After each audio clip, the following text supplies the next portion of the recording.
In this quick tip, I'm going to cover what are the metallic black and white values and how to use them. This is going to be specifically for Metallic Roughness PBR workflow. It's also what UE4 and UE5 uses. And this is not for specular glossiness PBR workflow. So what metallic is a texture, or in Substance Painter, it's a channel that defines if a surface is metal or not metal. And metallic texture, metallic channel, should either be black or white. So I'm going to quickly create a fill layer.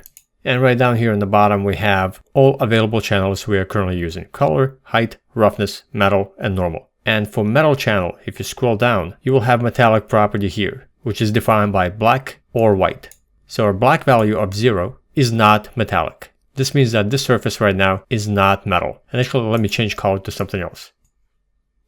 And if I change the metallic property to 1 or white, this becomes metallic. The most important part of working with metallic values, it should either be black, not metal, or white, metal. You should not use anything in between for metallic. This is not physically correct. So if you remember, for roughness, you can use anywhere between 0 and 1 to make it more shiny of a surface or more dull.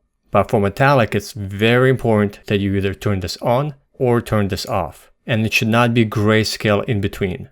So if I switch over to view the single channel metallic, here you'll get to see that it should be either black, not metal, or it should be white, metal. So here's a newspaper stand that is part metal and part not metal. And the painted part, the blue color, is paint, so it's not metal. But then there's some weathering going on right here in the corners, which reveals the metal underneath. So what this looks like, parts black and parts white. So let me go ahead and enable the single channel for metallic. And you can see anything that's black is not metal, and anything that's white is metal. So you can have objects that are part metal and part not metal, and they will be defined by black and white values. Here's another quick example of a vending machine. And if I switch over to metal, anything that you see as black, that's not metal, that's painted, which is a non-metallic surface. And everything that you see as white is metal. So knowing this now and knowing these values, anytime that your surface doesn't look right, and you need to take a look at your metallic channel,